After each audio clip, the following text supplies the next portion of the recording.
किसान आंदोलन, सियासी रण और रणनीति। नमस्कार, बात मुद्दे की में आपका स्वागत है। मैं हूं राजेश सक्सेना। 85 दिन से ज़्यादा का वक्त और 11 बैठकें, फिर भी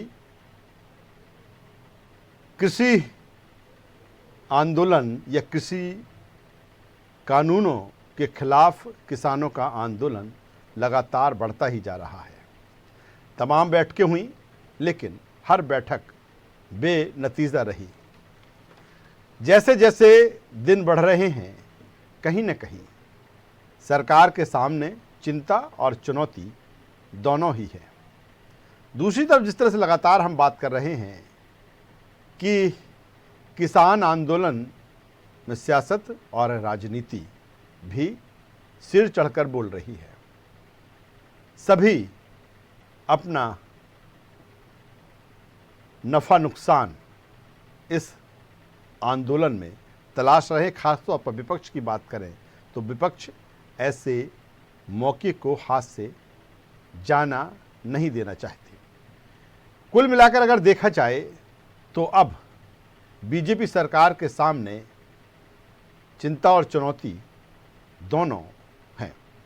हाल ही में पंजाब में हुए निकाय चुनाव में बीजेपी का सुपड़ा साफ हो गया। 8 में से अभी तक जो खबर है कि 7 नगर निगम कांग्रेस के खाते में गए हैं। कुल 8 नगर निगम पंजाब में हैं। दूसरी तरफ हम आम आदमी पार्टी की बात करें, अकाली दल की हम बात करें, हम वामपंथी की बात करें तो वो भी पंजाब में सिफर ही रही है।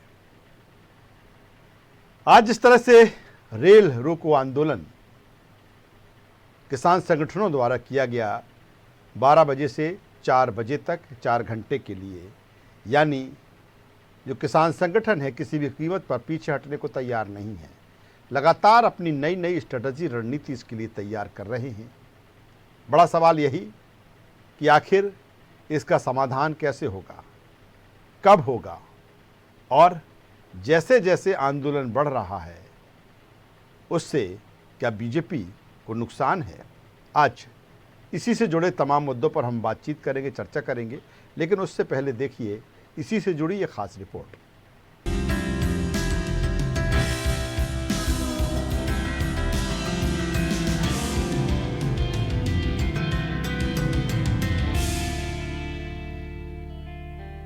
कृषि कानूनों के खिलाफ किसानों का अभियान, देश भर में रेल रोको अभियान जारी।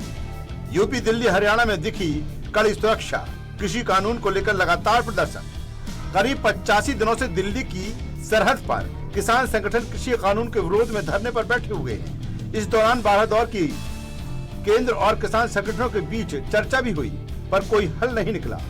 इस दौरान केंद्र की बीजेपी सरकार का किसान संगठन लगातार विरोध कर रहे हैं। किसान आंदोलन का कितना असर आने वाले चुनावों पर पड़ेगा, ये तो वक्त बताएगा, पर पंजाब में हुए निकाय चुनाव ने बीजेपी को सोचने पर जरूर मजबूर कर दिया है।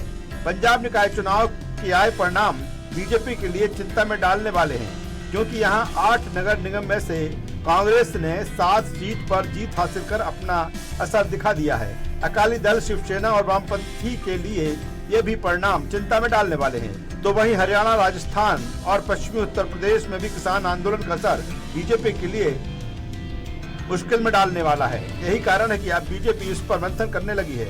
माना जा रहा है जाट नेता बीजेपी से नाखुश चल रहे हैं। मंगलवार को बीजेपी ऑफिस में गृह मंत्री अमित शाह, जेपी नड्डा और संजय बालियान सहित कई नेताओं की मीटिंग हुई। मीटिंग में राजस्थान, पश्चिमी उत्तर प्रदेश, पंजाब और हरियाणा में किसानों को कृषि कानून के फायदे बताने के लिए बीजेपी नेता, सांसद और विधायकों को निर्देश दिए गए हैं।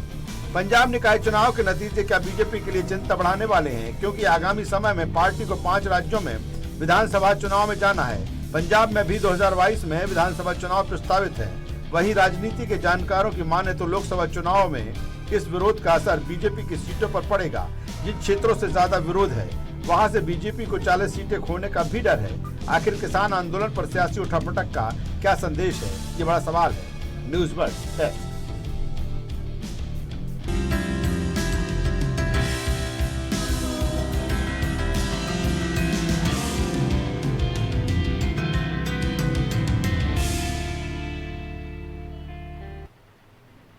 तो लगातार कृषि कानूनों के विरोध में 85 दिन से ज़्यादा हो गए हैं। किसान संगठन लगातार अपनी जिद पर, अपनी मांग पर अड़े हुए हैं। दूसरी तरफ लगातार बैठकों का कोई निष्कर्ष निकलता नहीं दिख रहा है। रेल रोको के जरिए एक बार फिर किसान संगठनों ने अपनी ताकत दिखाई। पंजाब के नतीजे भी कहीं ना कहीं कई तरह के सवाल खड़े कर रहे हैं। चर्चा शुरू करें उससे पहले अपने मेहमानों से आपका तारुफ कराना चाहूँगा, परिचय कराना चाहूँगा। हमारे साथ में हैं बीजेपी के वरिष्ठ नेता पूर्व विधायक शंकरलाल तिवारी साहब। शंकरलाल जी, स्वागत करता हूं आपका। हमारे साथ में हैं ब्रजेश पांडे साहब, कांग्रेस प्रवक्ता। ब्रजेश जी, आपका भी स्वागत है। वरिष्ठ पत्रकार सूर्यकांत जी हमारे साथ में हैं। सूर्यकांत जी, आपका भी स्वागत है। शंकरलाल जी, आपके पास में आता हूं। लगातार आंदोलन के दिन बढ़ रहे हैं, समाधान निकल नहीं रहा है। किसान संगठन नए नए तरीके से अपना विरोध जता रहे हैं। क्या लगता है कि अब जैसे जैसे दिन बढ़ रहे हैं, बीजेपी के लिए, मोदी सरकार के लिए ये चिंता का सबब बनते जा रहे हैं?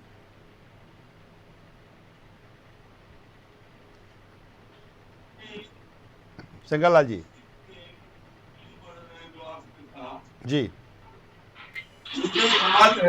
जी पंजाब के नेता जी और कुछ उत्तर प्रदेश के नेता बहुत पुराने जमाने से, और मैं कहूँ 2-3 पीढ़ियों से बहुत अनुभवी है। चंडीगढ़ पंजाब को मिले कि हरियाणा को मिले, इसके लिए मुझे याद आ रहा है, जब मैं युवक था, एक संत नेता थे हनुमान सिंह जी। उन्होंने सैकड़ों दिन का, अबाउट ईयर का शायद आमरण अनशन किया था। मैं उनकी आत्मा को प्रणाम करता हूँ। बाद में उनका उसी आमरण अनशन के कारण स्वर्गवास भी हो गया।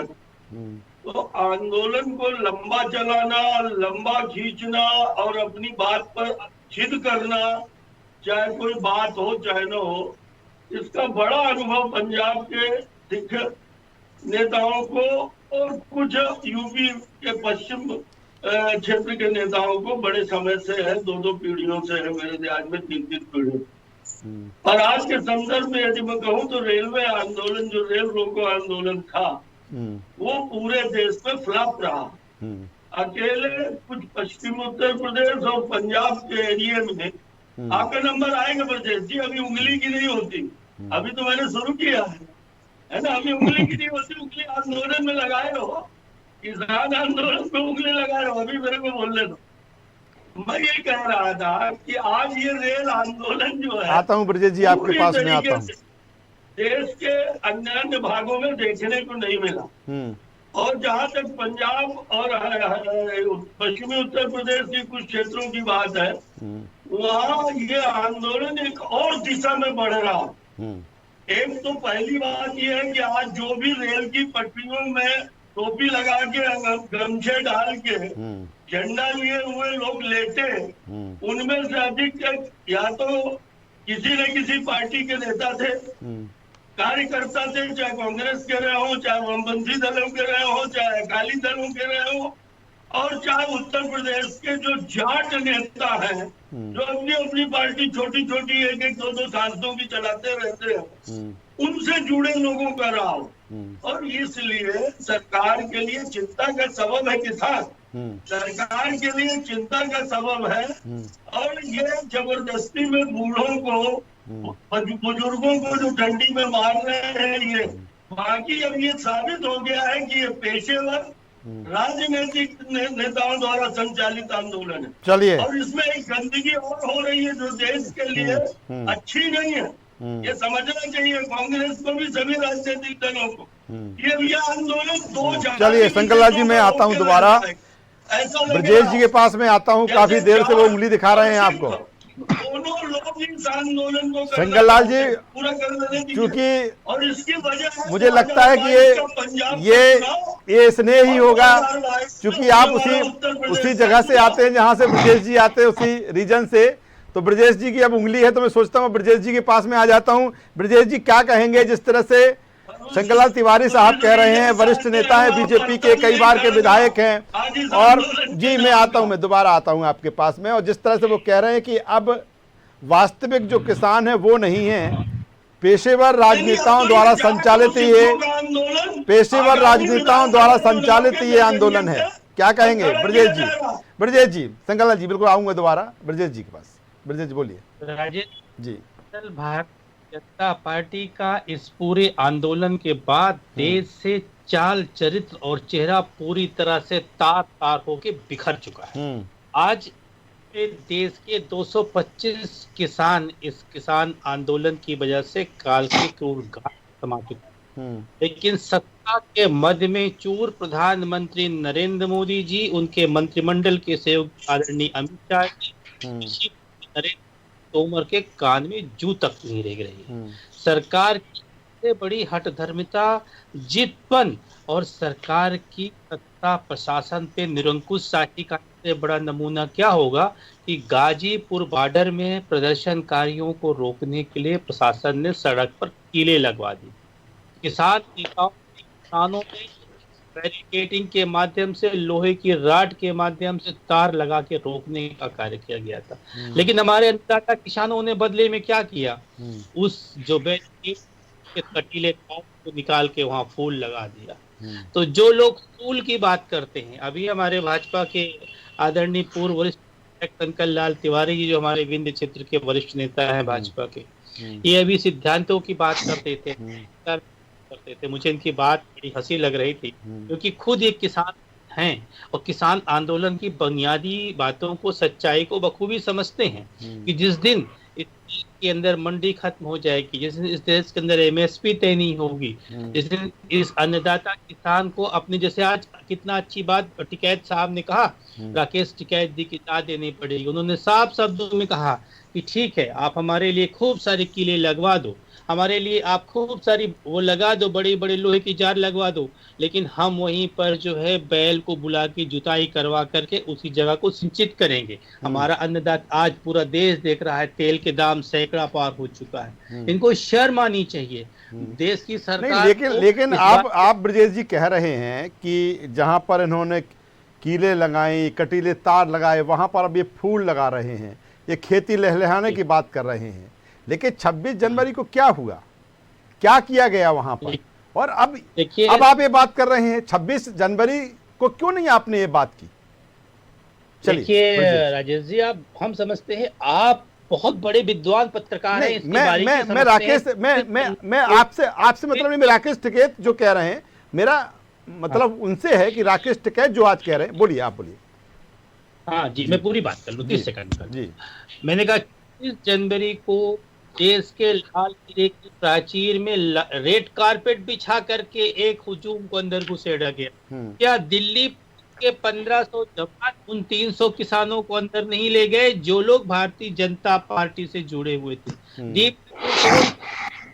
से जुड़े लोग थे, जिसकी फोटो नरेंद्र मोदी जी के साथ, अमित शाह जी के साथ और जो फिल्म स्टार है उनके साथ थी। मेरा सीधा सा कहना ये है कि अगर केंद्र सरकार ये सोचती है कि हमारे देश के अन्नदाता किसानों को, उनकी फसलों को हम इस तरह आंदोलन लंबा खिंचा करके उनको नष्ट कर देंगे, तो एक बात मैं आपको बताता हूं गंभीरता के साथ, जो आज राकेश टिकैत जी ने किया है कि अगर किसानों के साथ जबरदस्ती, मैं दोबारा आता हूं ब्रजेश जी, और इसी बात को, आपकी ही बात को आगे बढ़ाऊंगा कि जिस तरह से आंदोलन खिंच रहा है, जिस तरह ब्रजेश जी, मैं आप ही की बात को, मैं वरिष्ठ पत्रकार सूर्यकांत चतुर्वेदी जी हमारे साथ में, इसी बात को मैं आगे बढ़ाऊंगा, इसी बात को आगे ले जाऊंगा कि जिस तरह से आंदोलन और खिंच रहा है और बढ़ रहा है, ऐसे में आखिर क्या सरकार के सामने, बीजेपी के सामने इसको लेकर अब परेशानी का सबब, जो मैंने बात शुरुआत शंकरलाल तिवारी साहब से कही थी, और अब नफा नुकसान किसको लगातार दिन बढ़ने से? सूर्यकांत जी सक्सेना जी, आपको बताएं, जैसे जैसे यह आंदोलन लंबा खिंचेगा, वैसे वैसे भाजपा के लिए चिंता और चुनौती दोनों बढ़ती जाएंगी। बिल्कुल, उसकी वजह है राजनीतिक। जी, आपको बता दें कि आगामी सालों में अब उन सारे प्रदेशों में चुनाव होने हैं जहां पर किसान आंदोलन का प्रभाव है, खासतौर पर उत्तर प्रदेश का पश्चिमी इलाका, हरियाणा का इलाका और उससे जुड़ा हुआ पूरा पंजाब का इलाका है, पश्चिम बंगाल। ठीक है। पंजाब के इलाके में भाजपा का उतना प्रभाव नहीं रहा है, वो सरकार में रही है लेकिन अन्य दल के साथी के रूप में रही है। तो पंजाब से ज्यादा नफा नुकसान का कोई अंतर पड़ने वाला भाजपा को नहीं है, लेकिन भाजपा को सबसे ज्यादा जो नुकसान की चिंता सता रही है वो उत्तर प्रदेश में और हरियाणा में सता रही है। हरियाणा में चुनाव हुए, सरकार बनी, लेकिन वहां पर सरकार कैसे बनी भाजपा की वो सबको मालूम है। अब आप आगे आइए, उत्तर प्रदेश में भाजपा की प्रदेश में सरकार है, भाजपा के सबसे ज्यादा जीतने वाले सांसद भी उत्तर प्रदेश से आते हैं और उसमें भी भाजपा ने जो प्रयोग किया उस प्रयोग की वजह से उत्तर प्रदेश में जातिवादी राजनीति पूरी तरह साफ हो गई थी। और यही वजह है कि लोकसभा चुनाव के ठीक पहले जो आकलन किए जा रहे थे उत्तर प्रदेश के चुनाव परिणामों को लेकर, वो आकलन सारे के सारे धरे रह गए थे और भाजपा ने वहां से उतनी सीटें जीती हैं जितनी सीटों की कल्पना शायद भाजपा के रणनीतिकार भी नहीं कर रहे थे। और यही वजह है कि एक बार फिर केंद्र में जब भाजपा की सरकार बनी तो उसमें एक बहुत बड़ा योगदान उत्तर प्रदेश की सीटों का रहा है। उत्तर प्रदेश का जो पश्चिमी उत्तर प्रदेश का इलाका आता है वो जाट बाहुल इलाका है और उस जाट बाहुल इलाके में हमेशा से ही जाट राजनीति हावी रही, चाहे वो भाजपा के नेता हों, कांग्रेस के नेता हों या अन्य दल जो वहाँ पर छोटे क्षेत्रीय दल के रूप में उभर कर आते हैं। लेकिन इस पूरे पिछले लोकसभा चुनाव में भाजपा ने इन सारे इलाकों में खासतौर पर राजनीति करने वाले लोगों को, जो जातीय राजनीति करते थे, उन सबको एक किनारे लगा दिया था। यह किसान आंदोलन ऐसे नेताओं के लिए, ऐसे छोटे दलों के लिए संजीवनी के रूप में दिखाई दे रही है। और यही वजह है कि इस किसान आंदोलन को सारे के सारे राजनीतिक दल जो भाजपा के विरोधी माने जाते हैं वो बैकअप देने का काम कर रहे हैं, चाहे कार्यकर्ताओं से हो चाहे अन्य किसी तरह की मदद के रूप में हो। मैं आपको बताऊं कि भाजपा को भी यह चिंता सता रही है और यही वजह है, जैसा कि आपने अपनी रिपोर्ट में भी कहा है कि हाल ही में एक बैठक हुई, उस बैठक में अधिकांश जाट नेताओं को बुलाया गया जो प्रभावशाली जाट नेता अपने इलाके में माने जाते हैं और उनसे कहा गया है कि वो अपने इलाके में जाएं, छोटी छोटी खाप पंचायतें करें, उन्हें किसान कानूनों से होने वाले फायदे की जानकारी दें और किसी तरह उन्हें मनाएं जिससे यह आंदोलन समाप्त किया जा सके।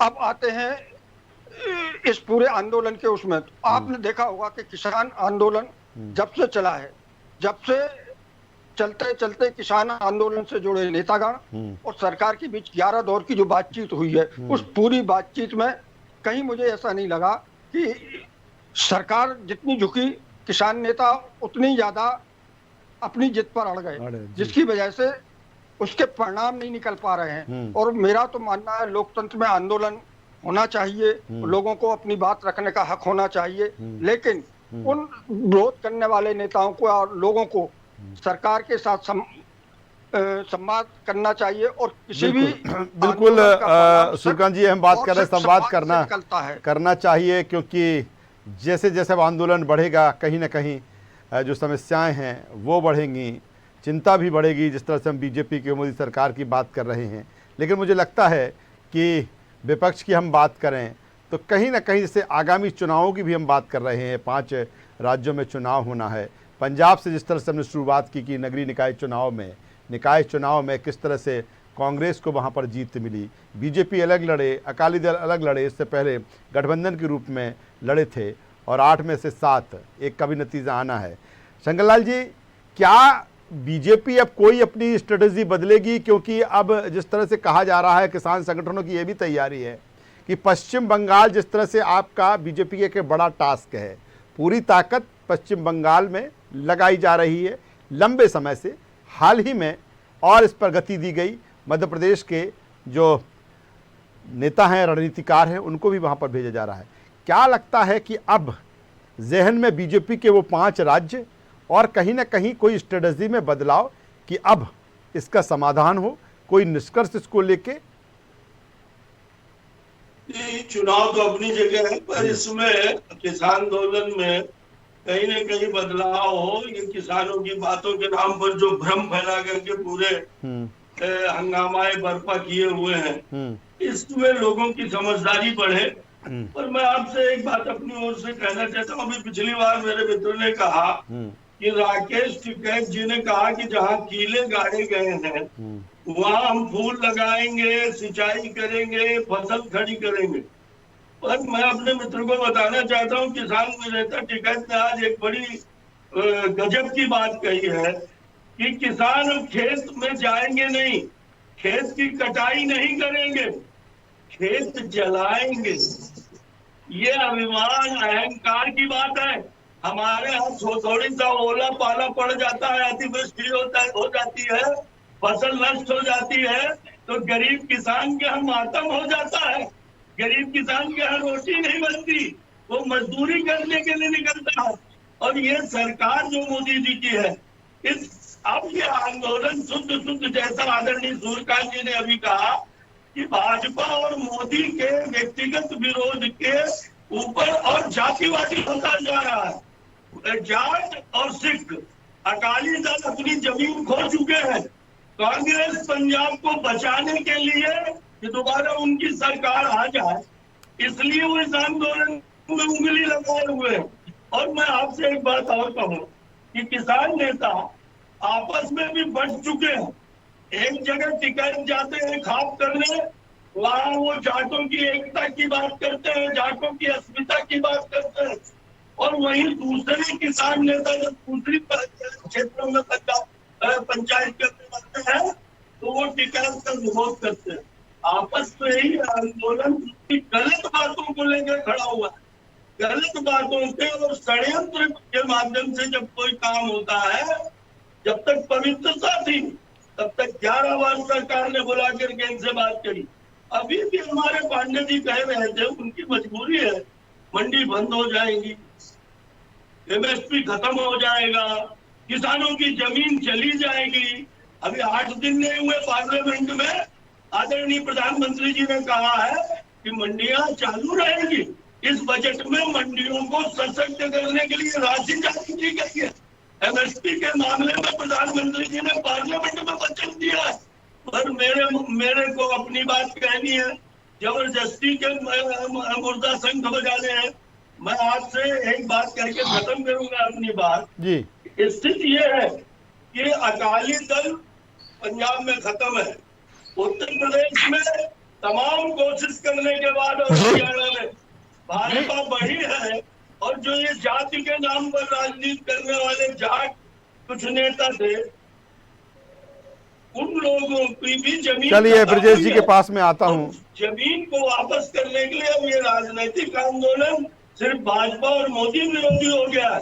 और मोदी जी की एकमात्र चिंता है और भाजपा की कि हम छोटे किसानों को लाभ पहुंचाना चाहते हैं, गरीब किसानों को फायदे का धंधा किसानी बन जाए, ये करना चाहते हैं। और इस कानून का विरोध वो पेशेवर राजनीतिज्ञ और वो अरबपति, चलिए शंकरलाल तिवारी साहब बिल्कुल अपने अपने दावे, अपने अपने वादे और जिस तरह से अपनी किसान आंदोलन बढ़ रहा है, चिंता जरूर इस बात को लेकर है।